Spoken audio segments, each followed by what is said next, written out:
What's going on, everybody? This is Seahawks Today. I am your host, Will Ortner. We have a jam-packed show. We got to talk about a major issue with the Seahawks that I think might be fixed. We'll kind of dive into that and what that all entails here in just a moment. And then we got to shout out the Pro Bowlers for the Seahawks and a couple players that I think should 100% be Pro Bowlers that one isn't and the other one is just kind of an alternate. He should be a full-blown starter. But first, let's dive into what that issue was. And of course, I think the Seahawks fixed their run game.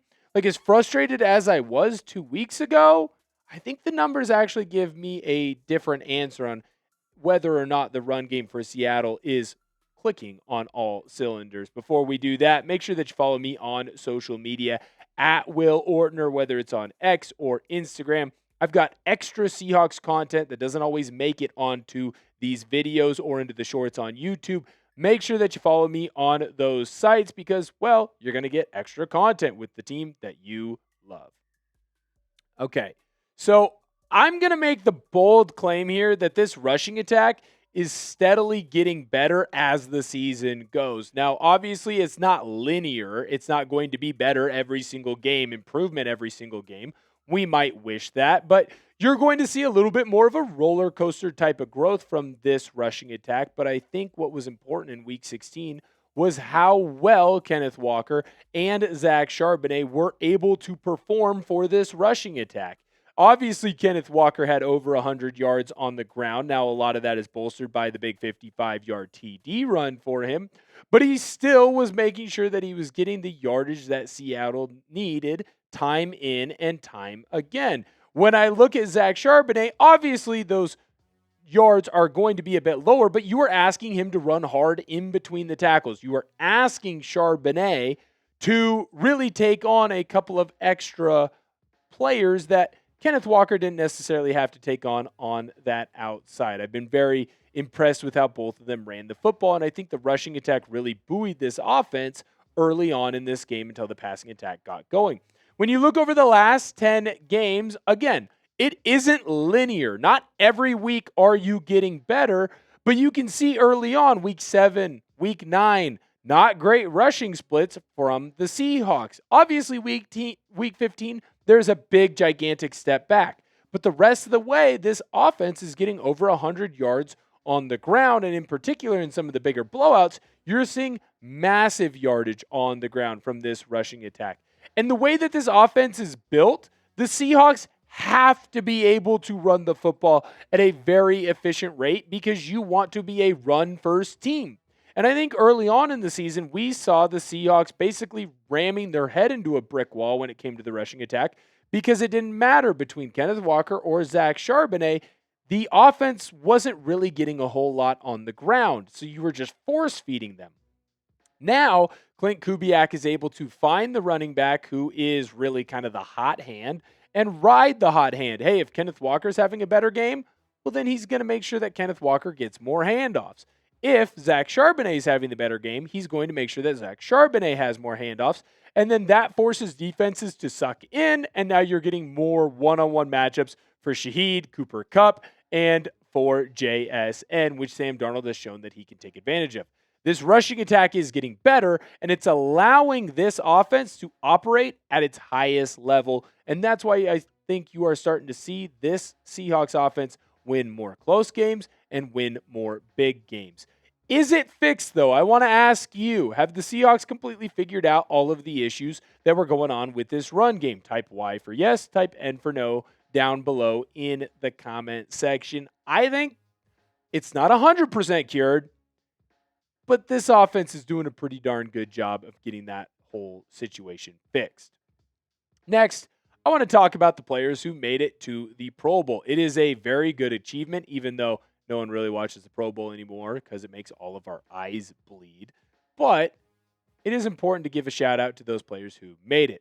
The first Pro Bowler that I want to talk about, of course, is Jaxon Smith-Njigba. He has completely earned it. He's the best offensive player in the National Football League this season. He's the best wide receiver. He is better than any other running back when it comes to what that means for their team. He is the Seahawks MVP, and JSN easily deserves to be the starter at wide receiver for the NFC.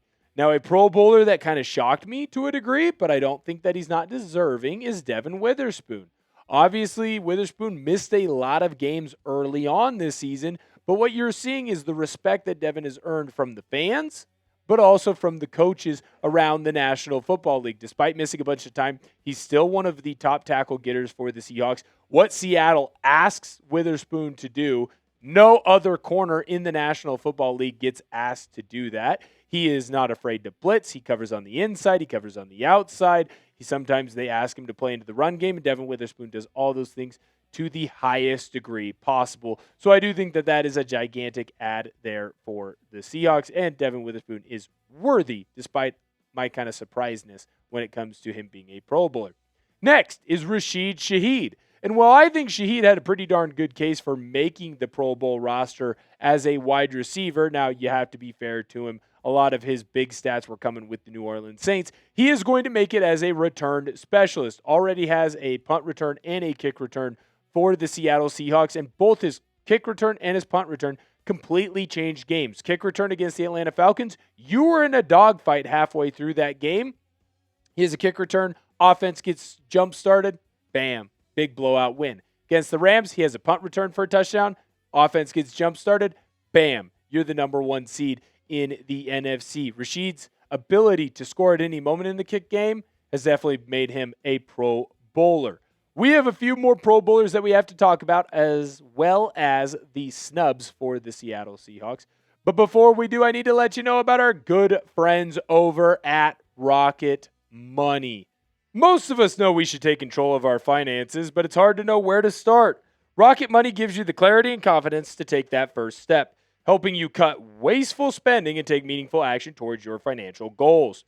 Rocket Money is a personal finance app that helps find and cancel your unwanted subscriptions, monitors your spending, and helps lower your bills so you can grow your savings. Rocket Money will even try to negotiate lower bills for you. The app automatically scans your bills to find opportunities to save and then goes to work to get you better deals. They'll even talk to customer service so you don't have to. Rocket Money has saved users over $2.5 billion, including over $880 million in canceled subscriptions alone. Their 10 million members save up to $740 a year when they use all of the app's premium features. Cancel your unwanted subscriptions and reach your financial goals faster with Rocket Money. Go to rocketmoney.com/Seahawks chat today. That's rocketmoney.com/Seahawks chat. rocketmoney.com/Seahawks chat. The next Pro Bowler that the Seahawks have is your quarterback, Sam Darnold. And while the interception numbers are just a little bit too high, he has done a fantastic job all season and has earned another Pro Bowl nod.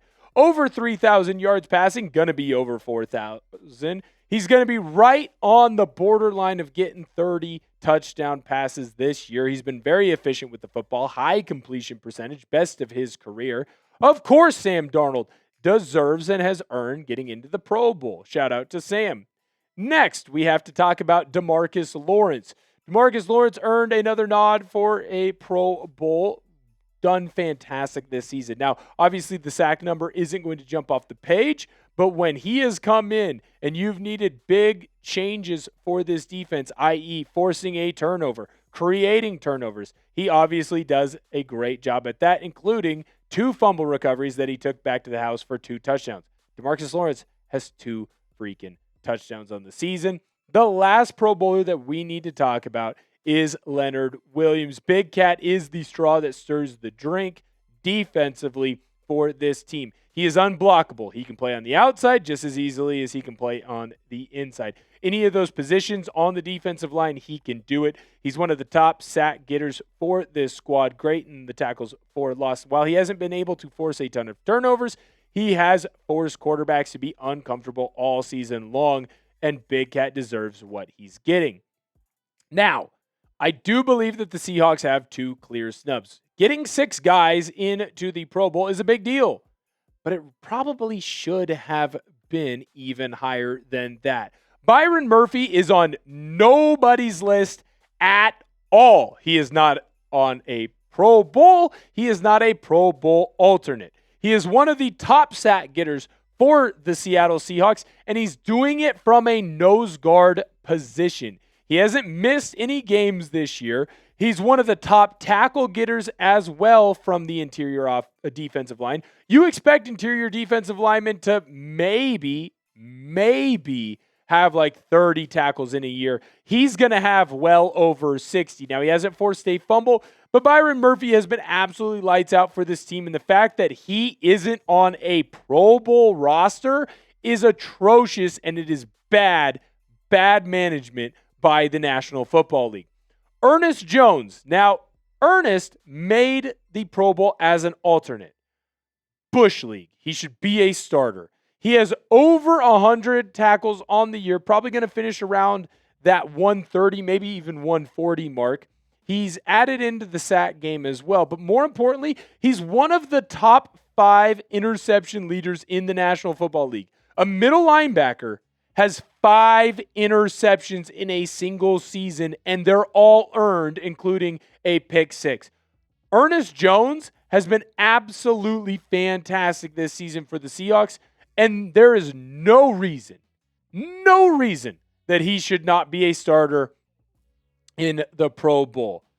I believe that Murphy and Jones shouldn't just be in the Pro Bowl. They should be Pro Bowl starters. Do you agree with me or do you disagree? I better see a whole lot more agrees down below in the comments than disagrees. And if you disagree, you better have some good facts to back up your opinion. Thank you guys so much for tuning in to the show today. Make sure that you follow me over on X. That is my actual account. You can tell that I was pretty fired up when I learned what went down for the NFC Pro Bowl roster yesterday. The crazy thing is, Seattle should have more players. I 100% agree with myself, and that's not me being hyperbolic, and that isn't me being biased. That is the truth. Thank you guys so much for tuning in, and I'll see y'all next time.